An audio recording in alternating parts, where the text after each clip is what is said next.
This the people party. Live from the Blue Note. Live from the Blue Note. Live from the Blue Note. Live from the Blue Note. Live from the Blue Note. Come on.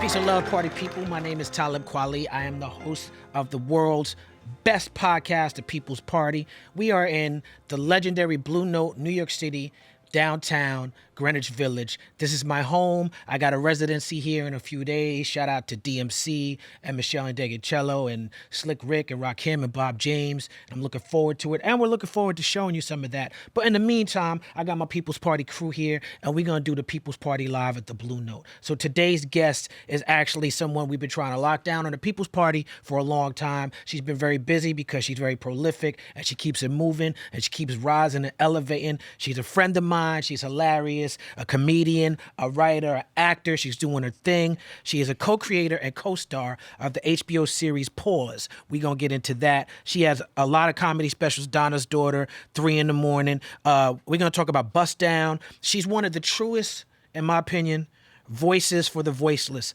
out here. And I love that she doesn't do respectability politics. She doesn't do code switching. She speaks exactly how she speaks. She don't switch up for nobody. Ladies and gentlemen, give it up for the wonderful Sam J in the place to be. What up, Sam J? Good to see you. Watch your step over here. I don't want you to fall off the stage.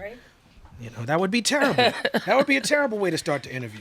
What's good with you? How you feeling? All right. I can't complain.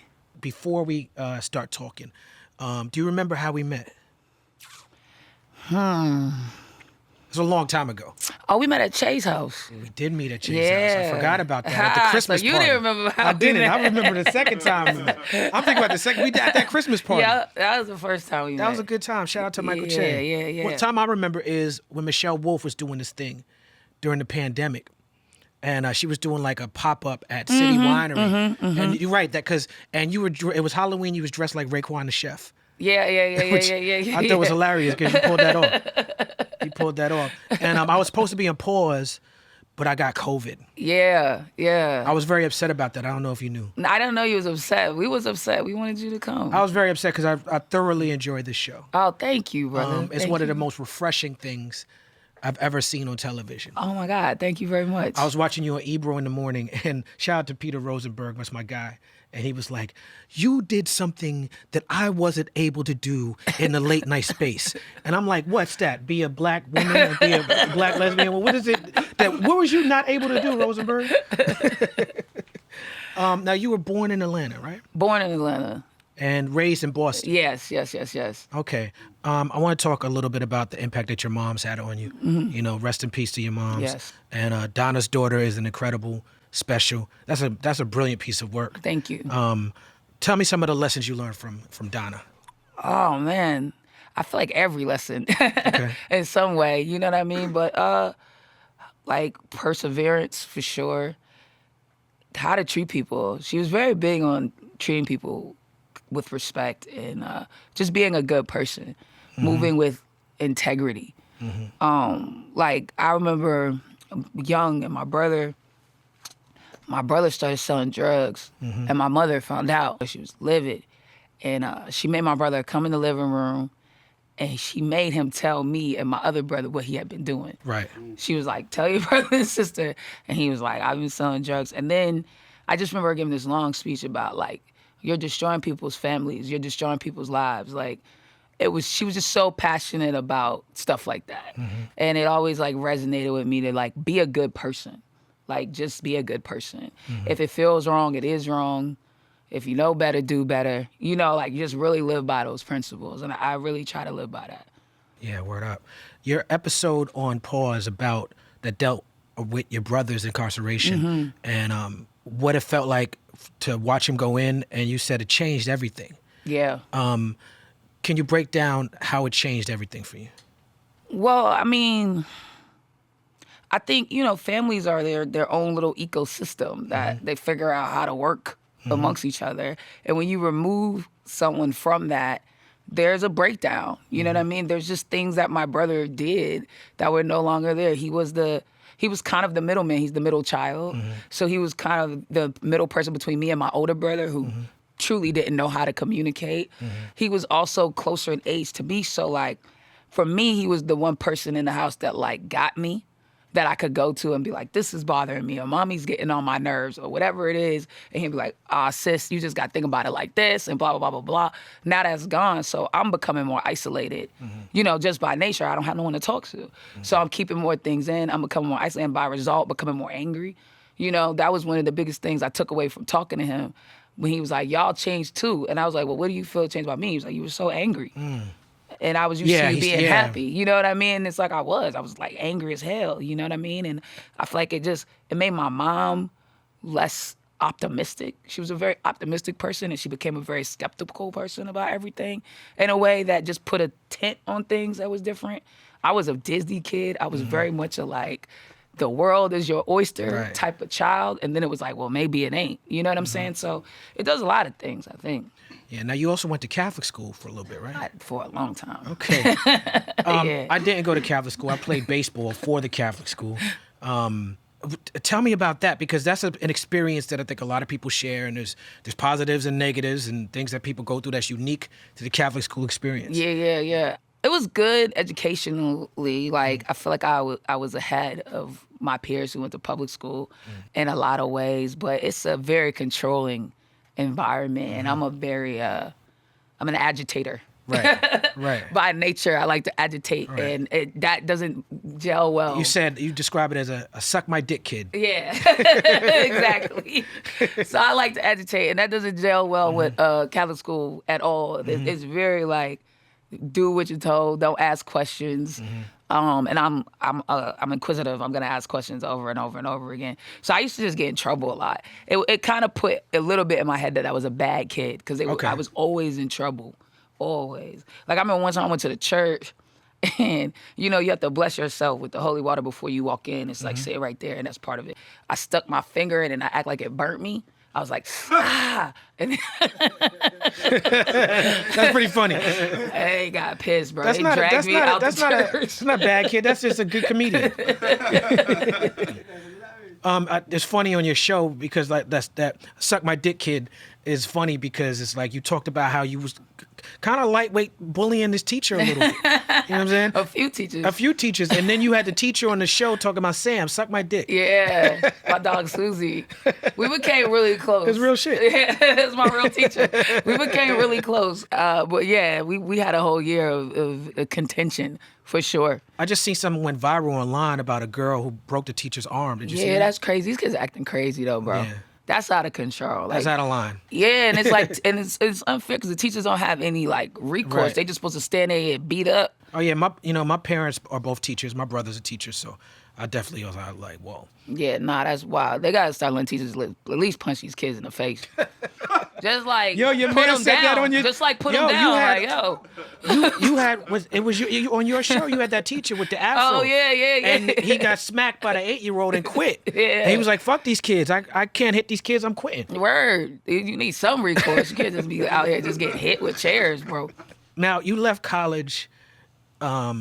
Worked in offices, did some management work, and you got disillusioned with that, right? Yes. And you started stand-up at 29. Yeah. What was the breaking point? Just feeling like a loser, dog. You know what I'm saying? Just feeling like going to this office every day and being like, this is it. This is it. Like, this can't be it. This can't be what it's going to be till I'm dead. You know what I mean? Like, I think you start turning that corner at 30 and you really start thinking about your life. And it's like, this is what I'm going to do till I'm not here no more. This can't be. Yeah. It was really just a feeling of like, absolutely not. This will not be how it works out. Yeah. You needed freedom. Yeah, man. That stuff is, for me anyway, it was mind-numbing. I felt purposeless. I felt like I had no purpose or use here. And I felt like there was more inside of me than I could ever show in a space like that. Well, I'm so glad you made that choice, because you're a natural at it. Oh, man, thank you. Yeah. I try to just do good. You know what I mean? Like, I think in my head, I'm just like, I hope this is good every time, you know? I mean, but you're so good. Like, even in, like, let me talk about the Donna's Daughter for a second, right? Because even with that album, there's music on it, and there's skits, right? And people don't really employ that in a comedy album enough, I think. And so when I first listened to it, I had it on the background, and I was playing it through my phone, and I kept fucking with my phone because the music kept coming in and the skits, and I wasn't expecting it in a comedy album. So I'm like, yo, my YouTube is playing. Oh, it's not my YouTube, it's my Spotify. It's not Spotify, no, it's something else. What the fuck is playing on my phone? I can't hear Sam J jokes. And I realized it's just your album. It's just layered sonically. And so I had to go back and re-listen. You know what I'm saying? Yeah, because all those little interviews, I did all those interviews. The person that I was like, who is talking? They didn't know I was recording them, so somebody talking. It. I got all the releases after, right? Because I just wanted like honest conversation, and then I just used that as like bridges to what I was like talking about. I mean, I'm a kid of hip hop, so I like albums. You know what I mean? But the beats. Comedy is timing, right? And Dave Chappelle has always said when he talks about Chris Rock, because I just got off tour with them. And he goes, and you was on a couple of dates. Yeah. And Dave goes, you could set a clock to Chris's timing. No matter what setting he puts it. When it gets time to special time, when he finally gets that set down, you could just set a watch to it. And there's a moment where the music on your thing, on the Donna's Daughter, the timing is so ill with the music and the punchlines and the set up punchline. You hitting the snare, you hitting the beat. And I'm like, yo, this is it. This is the juxtaposition. This is why MCs love comedy so much. This is why comedians love MCs so much. Because of the bars and the punchlines, and she's doing it to the beat. That shit was ill. Thank you, man. Was that intentional? Shout out to Coach T. Yeah, we just really wanted it to be a vibe. You know what I'm saying? Like, I don't know if it was intentional how synced up it was, but we were definitely very conscious of how things were flowing in and out, and how the music was layered under, and like at what point do you bring the music in, at what point do you take it out, and like we just really was like trying to do something different. Yeah, it was different. That dick juice joke is amazing. It moves around like Mercury. It's a bar. I forgot about that. Yeah, it moves around like Mercury. The what visuals, a nerd. It's uncomfortable like all good art should be. When you say marriage is for straight people, and you say that's a heteronormative thing, and y'all should be fighting for tax breaks instead of getting married, and how African Americans or black people in America, when they said black people you can't get married, we jumped the broom. We didn't have to. That was very powerful to me as someone, when I know you were going through a divorce when you did that, and I've just recently gone through a divorce, and so that really hit me in the heart. Yeah, you said that. I mean, I've been thinking about this shit just in general, like what are we fighting for and what are we asking for? And sometimes I think minority groups go for conformity before they go for like rights. You know what I mean? They want to be accepted more than they want their actual liberties sometimes. And it's like, at the end of the day, no one can stop you from getting married, essentially. Right. You can get married. No one can stop you from loving someone and deciding you're going to be with this person. But someone can restrict you, like, as far as, like, your tax breaks, as far as your ability to visit someone in a hospital, as far as all these other things. So it's like, decide what you want the government mandating, I guess. Yeah. In your life, you know what I'm saying? And what that looks like. And to me, I'm just at a place where I don't give a fuck about acceptance. I just need space to do my thing. You know what I'm saying? Like, if you get to do your thing over here, I need my space to do my thing over here. I don't need to come to your church. Like, I don't get when I see like gay people protesting in front of a church. It's like, I don't know. You know what I mean? Nigga, it's church. It's church. Right. Like, that's the base of church that I've always known. Right. But you could make your own gay ass church where you could talk all the gay shit you want to talk in there. You know what I'm saying? It's like, why you want to force yourself into these places that don't want you instead of demanding the space to create your own, I guess, is just where I'm at in my thinking. Yeah, I completely understand that demanding, pushing yourself into a space, it's the idea that imitating our oppressor is going to liberate us is a flawed concept. Yes. And that's some big colonizer energy. Like, I'm going to be in the space that I'm not welcome in, and my brother, we had my brother on. He's a brilliant dude. He's a constitutional law professor named Jamal Green, and he wrote a book called When Rights Went Wrong. And that book is like the sort of wonky academic version of what you just laid out, is that people fight for their rights and we're losing freedoms and we're fighting for the right to say this or the right to say that. It's like, well, no one's stopping that. Right. Exactly, bro. And the thing is, at the end of the day, you can't make someone accept you. Even if some law happens and they're like, now you get to go to the church that hates you. The people that are still gonna hate you, dog. Right. Right. It doesn't change their actual feelings about the Right. situation because you Right. can't force that. You know what I'm saying? You can't make people upset you. You also talk about in the Donna story. You talk about Nazis, and I wanted to talk about that a little bit. I don't even remember the joke. Yeah, So it was a good one. It was a good one. It's fair. It's because I want to bring this up because I'm someone who I get accused of calling everyone Nazis. Like about, and I'm not even exaggerating. About 50 times a day, people come to my social media and say, "You call everyone a Nazi." You know what I'm saying? And it's weird because it's like, well, first of all, this post is about my guest on People's Party. Why are you even saying this shit on this post? You know what I'm saying? Who is everyone? You think you everyone. You know what I'm saying? This is some hit dog holler shit. And I said on a post the other day, I'm like, look, voting for Trump, and you talk about how, Trump is just, he on the come up. You know what I'm saying? That's one of your jokes. That voting for Trump doesn't automatically make you a Nazi. You could just be stupid as fuck. You could be misinformed, you know what I'm saying? Like, there's a lot of things that don't automatically make you a Nazi. You know what I'm saying? Even being racist doesn't automatically make you a Nazi. But if you see me on my page call out Nazis, and you take the time to come to my page and write, you call everyone Nazi, you definitely a Nazi. Because that's some Nazi ass shit to be doing. You know what I'm saying? Word. And it's like you said, a Nazi is a white man in disarray. You don't know what to do. He's losing control. The madman shit. Yeah. That's like I love madmen. I love madmen. It's like the control they used to have. When they lose that control, it becomes like it becomes some Nazi shit. And you said it's not Trump's fault that Nazis exist. It is his fault that they feel comfortable to come outside. Yeah. Which is a bar. For sure. Yeah. For sure. They always been there. He just gave them the green light. Yeah, absolutely. You know what I mean? He gave them the go. Absolutely. You want to talk about the solution she came up with? Because the solution was the shit. Which part? She said, tell these white girls to call their fathers and go home. Oh, yeah. Go home for Thanksgiving. What y'all out here doing? You got them treating me, being Nazis of me. This shit is a cry for help. Yeah, that shit funny. I'm always like, someone's gonna find this album and fucking burn me, dog. No, that album is wild. At what point was it a conscious choice to be so unapologetically, not necessarily pro-black, but unapologetically black? Because I don't feel like you're doing a lot of like pro-black Huey Newton, Angela Davis type of shit, but you just really living in the full blackness and in the face of white people in the audience.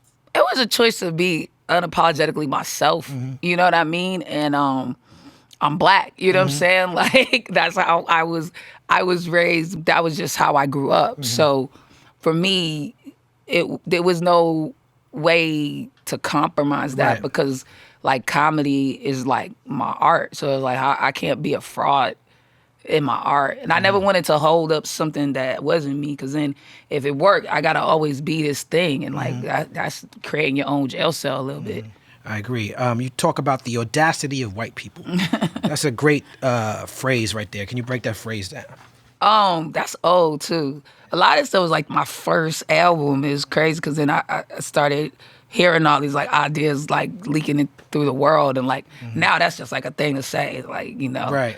I mean, white people, to me, that's most of the problem, is just they're so unconscious of their behavior, and they're so audacious. They just really feel like they have the right to talk to you that way. They feel like they have the right to question you. They feel like they have the right to tell you what to do. And it's like, bro, like, I think most of the time black people are like, who the fuck do you think you are? Like, what makes you think that you can do any of this? You know what I mean? But they really be feeling like they can, dog. Like, and it's weird because that's what, to me, white privilege is and what white supremacy looks like. It's like when you have like a white bum that still feels like they can tell me what the fuck to do.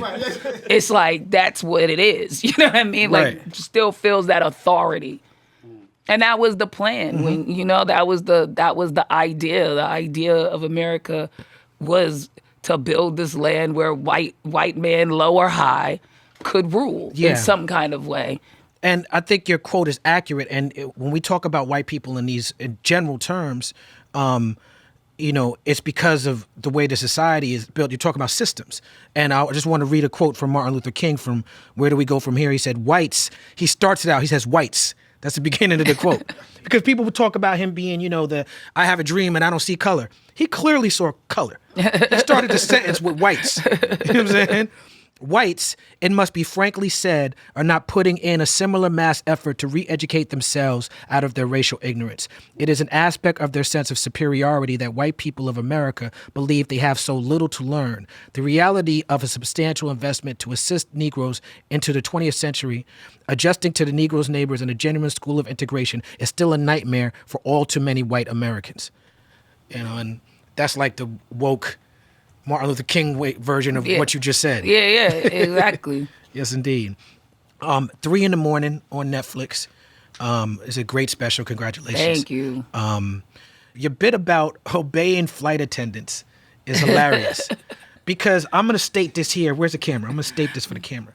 I am fully invested in the idea of believing and obeying the flight attendants. I'm with that. I'm with obeying the I am. Like, I'm with that because I fly a lot. And this is a social contract we all have to have to make each other safe. It's like, look, the flight attendant, I gotta listen. You took training. I gotta trust that you know what you're talking about. 100%. But where is the line? If I'm a Muslim and the flight attendant says you gotta eat that pork, do I have to listen to the flight attendant? If the flight attendant is smack the dude next to you, do I have to? And I say that because I just had an incident on American Airlines. I'm aware. I was a little triggered by your joke. I was like, I don't know. I'm abreast to the situation. No, I feel like it's just technical stuff. You know what I'm saying? Just the technical Just stuff. the technical, the functioning of the plane. Right. You know what I mean? Don't touch the exit doors. Right, I'm with all that. Put your phone in airplane mode. I'm with all that. Even Shikari Shikari had her shit on airplane mode, but she still had the video going. Well, I'm going to tell you what I found out about the rules. The rules work. You asked the question, where's the line drawn?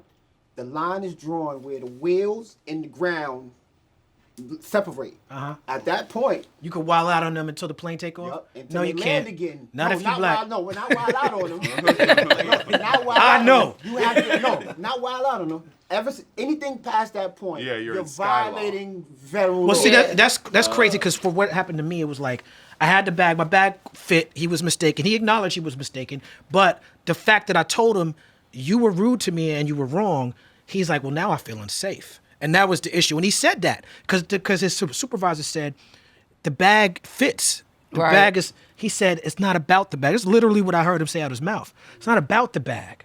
I feel unsafe. And the supervisor said, you good. And when she left the plane, he went and told the captain, I feel unsafe. So the captain's like, yo, you got to tell that passenger he feels unsafe. So she came back and she said to me, she said, I just want to let you know, the captain has instructed to tell me that if you disobey anything, anything the flight attendant says, you will go to jail. She didn't say, we'll call the cops, you get arrested, she said due straight process. to jail, she bro. said straight, don't collect pass $200. Straight to jail. Straight to jail. And I said, I'm going to jail.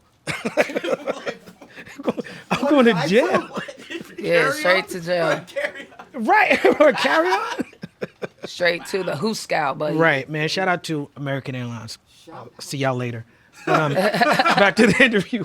You said Donald Trump was the first nigger president. Yeah. Which is like, which pisses people off. It's a great joke, and it references Toni Morrison saying Bill Clinton is the first black president. She said that after he played saxophone on the Arsenio Hall show. Right. And so you flipping it on his head. You said he's not the first black president, he's the first nigger president. And that's funny that the first nigger president is a white dude. That's fucking funny. I thought so. Some people got mad. I thought so. People got mad. I think people just, I don't know. People like to get caught up in semantics and not take the message sometimes. Right. Or they hone in on the wrong thing about something. You know what I'm saying? Because I feel like, one, there's many iterations of the word nigga. Like language is colorful, you know? And there's many iterations of the word nigga. And also I feel like, and there's all types of niggas. It's not exclusive to black people in a way anymore. I mean, you're the type of nigga to say nigga to all types of niggas. Exactly. Exactly. Word up. Now, let's discuss Greta Thunberg for a second. Greta Thunberg. She was recently in the news because she took down Andrew Tate. Yeah. I have a story that I've told on the show before. I don't know if you're aware of it. Of a Greta Thunberg impersonator called me on the phone with a Bernie Sanders impersonator, and tried to get me to say I was going to support Bernie Sanders. And they put his Russians. These are Russian trolls. They put this shit on YouTube. So I had a conversation with the fake Greta Thunberg, who tried to convince me to go to Russia for a show for $1,500. And that's when this is suspicious. This is suspicious. $1,500. I don't come out my house for that, Greta Thunberg. What you talking about? To Russia? To Russia. Yeah, that's crazy. So you said in your special you hate Greta Thunberg. I don't really hate her. I know. I don't know. But I want to get the origin story of that joke. Yeah. No, I think it was I think that's an old joke. About the environment. Oh, just like these whiny kids. The whiny kids. These whiny kids. I don't know. I just feel like a lot of times the youth, they think they're the first person to think about something. And you're like the adult shit. Like we had problems too. Yeah. So it was just like in that premise of like everyone's looking at adults like you messed up the environment for us, but it's like, bro, no, we walked into a messed up environment. You know what I mean? Like in the joke. Like I remember when they used to be able to smoke on planes, baby. Like they didn't care about us. Right. You know what I'm saying? Right. Not no kids that grew up in the 80s. They ass in front of them cancer microwaves. They ain't give a fuck about us, bro. I don't know. We also victims. Right. Let's talk about pause for a second. Yeah. Now that's a wonderful title of a show for a gay person to have. First of all, now I'm from New York. Let's talk about the origins of pause. Right. Let's do the official internet pause deep dive of where it starts from. Right. Now I feel like it had to start in the jails. It had to start in the jails because in jail culture, you can't be gay. Right. If you're a dude, like you can't. It's like you can't even eat popsicles and bananas and shit like that. Right. Like, and the jail culture, just like the sagging of the pants and certain other things we got from jail, it comes into the street cultures because you start to have hustlers uptown saying pause. When Dame Dash and them was kids, the people they was looking up to. It was like, nah, pause. Anything that sounded remotely could be homosexual or whatever. Right. And there was a time when Dipset was running New York. They was running the mixtapes. They was running the radio. And so all the DJs in the tri-state area, I remember, or every single DJ, and y'all know who y'all are, all these New York tri-state area DJs, y'all was on the radio, pause, for like a good 2-3 years. Kanye, that's why Kanye had the bar, we don't play pause in Chicago. Because he was living in New York at the time, and it was pause, because I think they was following the lead of like what was going on in Harlem, right? That, I think, to me is the story. The backstory of pause. Yeah, I just thought it was funny to call my show that. I was like, this would be funny. Yo, we was my business partner Donna. We was watching one of your interviews. I think it was the Ebro interview, and somebody said pause, and she was like, "Yo, did they just? People still say pause? They said pause." I'm like, "Well, no, they was talking about the show, which is brilliant. Yeah. It's brilliant because it makes it like, yo, it's so brilliant that you name your show that." We were in the writers' room and we was like throwing names. I don't remember all of them. And then I want to say Jack said pause. And I was like, dang, that's funny. Jack Knight? Yeah. And rest I in was peace, like, man. Rest in peace to Jack. Yeah. And I was like, dang, that's funny. And I was like, you think they going to let me do that? And then he was like, they're not going to know what it is. And I was like, you're right. They're not even going to know what it is. Right. But it's an Easter egg. It's an Easter egg for those who know. You have to know. Yeah. When I seen it, I was like, she pulled off a marvelous Right. Because if you're homophobic and you see this show, right, the first thing in your head is going to be like, pause. Listen, I'm a straight man in America. Which means that I'm indoctrinated and raised to be homophobic. It's something that I have to unlearn. You know what I'm saying? Right. Just like any person who's a member of any oppressor group. Just like racism. Just like sexism, anything. You have an episode called I'd Wise Butt. All right? Okay. You have an episode called... Now, I had to do some unlearning to even get through this episode. For real. I'm just going to be honest because this was the most dicks I've ever seen in one place at one time. I'm not a jock. Pause. I don't feel... Pause. It's the name of her show. Is what we're saying. Right? You talking about naked basketball? Yeah, that's exactly what I'm talking. You know what I'm talking about. I literally had to pause it.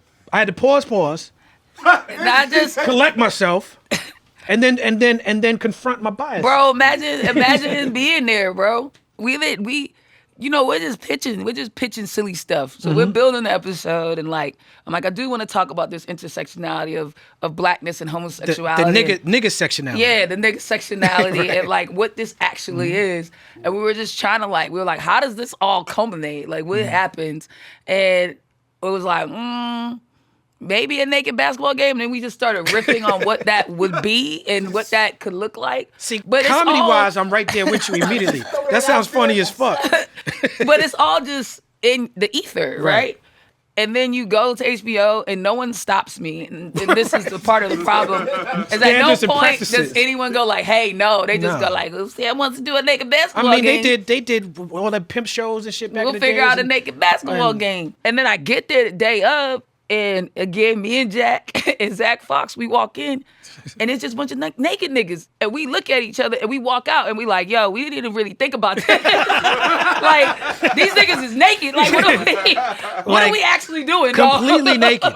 What are we making? Like, we didn't really think about how to handle this part of it. Right, there was no warning either. It was just dicks on the screen. They were just naked, bro. You know? And they was naked the whole time. It was weird. Like when it was weird. I didn't think about how awkward you it was the coach. It was weird. You had to coach a bunch of naked niggas. When the team was losing, they just sitting there naked, losing. It looked crazy. I was like, this looks crazy. It was crazy. I was like, at one point, that makes it worse. It was crazy. That's hard. It was really wild. You don't think about the dynamics and everything that you have to do when you're naked. Yeah. That clothes make up for. At one point, we were like doing a setup, and it was taking long to get the camera set up. You know, sometimes it takes long to get a setup, and they was just sitting there naked. And I was like, yo, we gotta get them robes or something. I was like, bro, they naked, dog. Like, we can't just have them out here. This is crazy. Oh, man. Thank you for that. Thank you for making uncomfortable great art. Thank you. You have a quote, I think, from that same episode. You said, I don't find a lot of my identity in the gay shit. I was black before I was gay. Yeah. And this is something that I found interesting for you to say on your show because of the criticisms, which are, you know, based in stereotypes and bigotry that a lot of black people in the black community have of the gay community and the separation as if there's not gay black people. And I'll take it a step further as someone who participates in the social justice space, as if it's not actually quite a lot of gay black people on the front lines for justice for all black people. I think it's a lot of what consumes like the mass identity of gay identity. You know what I'm saying? So it's like I was talking about an episode that got cut when I was talking to Kathy Renner, who's awesome, by the way. And I was like, a part of it too, I think, is like it's looked at as some white shit. So it's like, not only are you doing some gay shit, you're also running off to go do some white shit. Right. Because we don't put a lot of black gay culture into the mass identity of gay culture. When it's like there's tons of it and it's been around forever. And it truly does exist. And it exists in a very black forward way. You know what I'm saying? That's one of my favorite episodes I did because so many black gay people reached out to me like, yes, exactly. That's exactly the thing that needed to be said that no one was willing to say, kind of. Yeah, and what you said about having reservations and hesitations about coming out because in your mind, the gay space was a white space was powerful to me because I've never had to think about something like that. Yeah, and not even hesitations about coming out. I didn't see myself in that, so I didn't even think I was gay. Until I moved to Atlanta and saw black gay culture and was like, oh, this is a thing. I couldn't find my identity in white gay culture. And I didn't hate dudes. Like, I had a boyfriend. I didn't hate him. You know what I mean? So when I'm seeing white gay culture, I'm like, I don't want to do none of that. None of that aligns with anything I want to do. But then I got to Atlanta and it was just like thick bitches and like crunk music. And I was like, wait, that could be a way to do this? Because I had no idea that could be a way to do this. I love your desire, absolutely love your desire to stand in the space and deal with the bigotry that can't come from the black community, which is when we do that, I don't feel like that's natural. I feel like we're following the lead of our oppressor. I love your desire to show solidarity with black men in particular.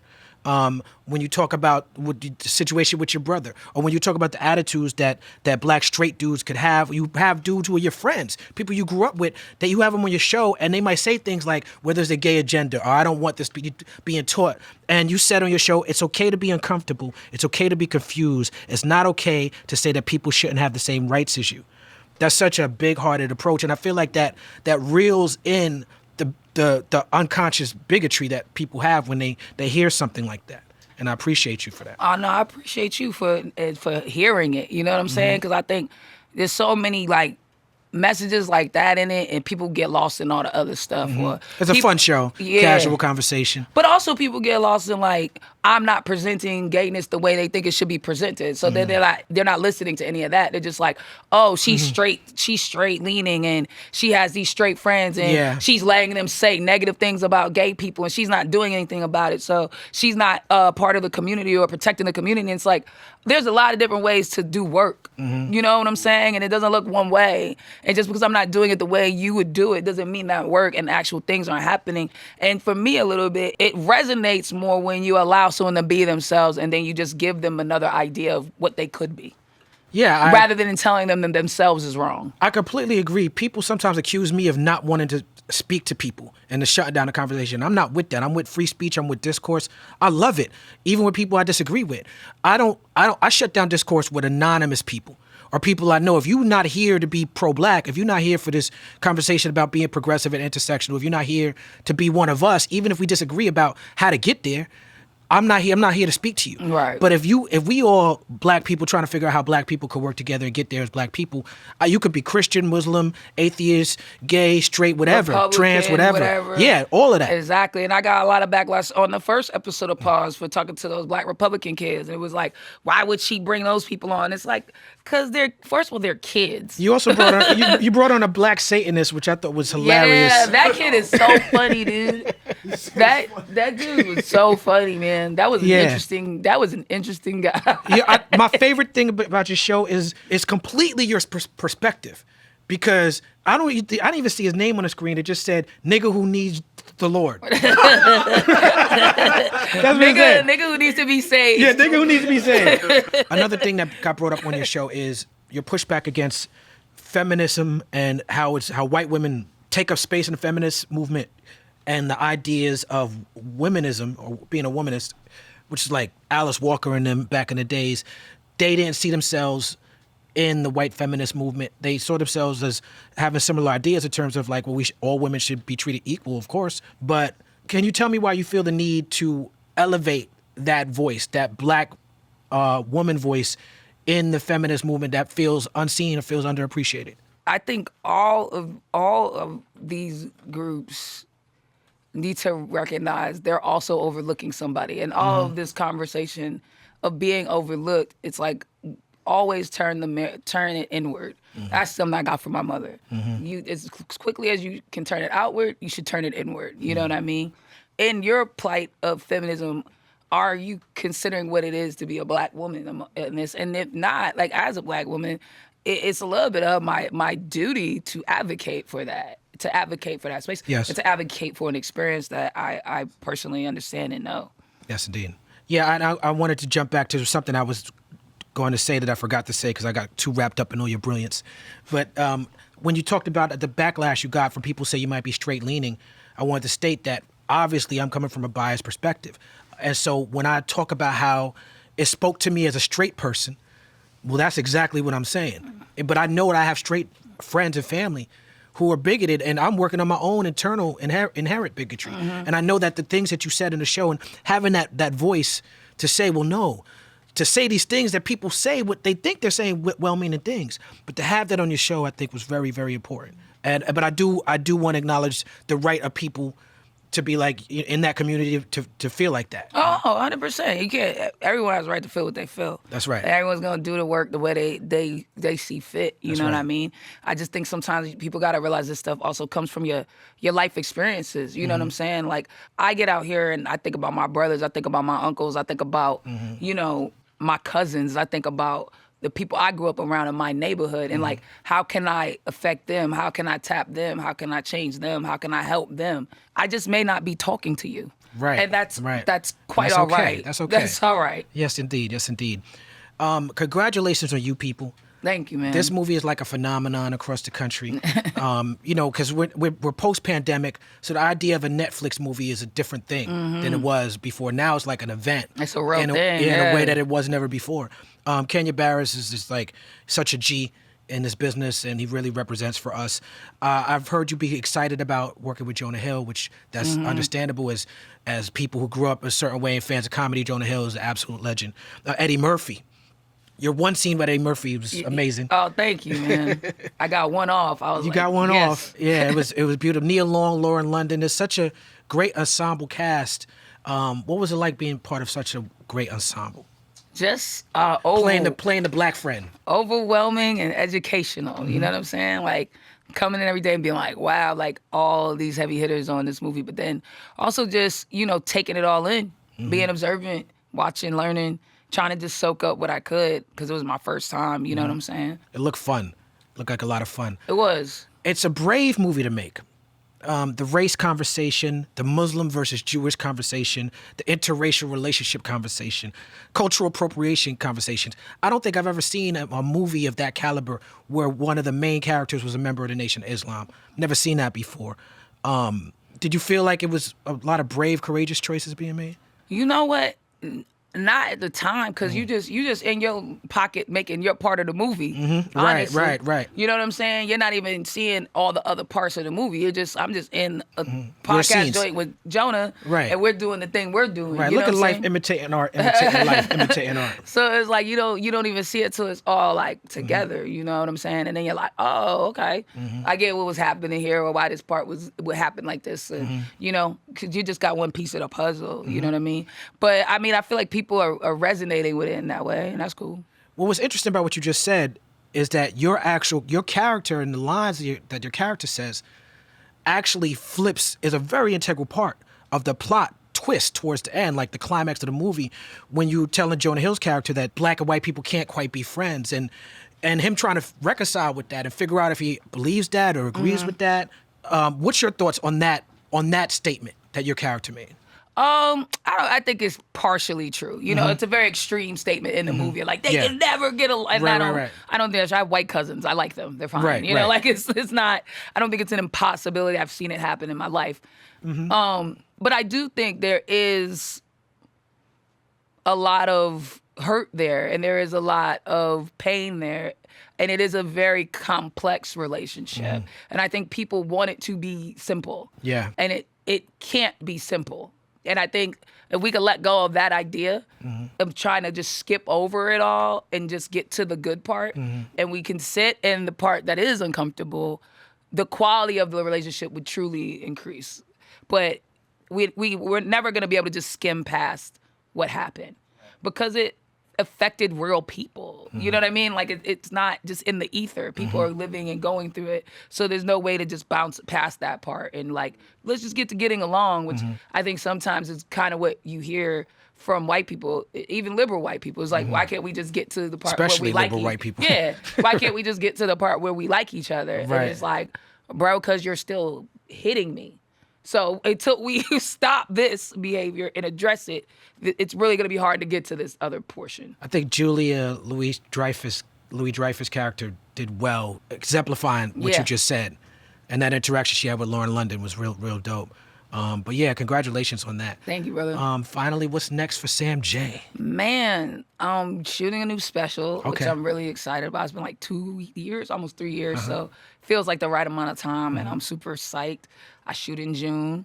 I got some shows in development, you know what I mean, that I'm working on. And I'm just chilling. Like, I'm just letting chilling. it come to me as it comes to me, for sure. Yeah. Well, you're one of my favorite people, and I'm so glad we were able to do this. Me too, brother. And next time you have one of them casual hangout sessions for pause, please invite me. I'll pull I'm up. gonna tell you to pull up. Word. I'll pull up. I'll be COVID free. All right. No doubt. No Thank you. doubt, bro. People's Party's proud to have Sam J. Appreciate you. Thank you, man.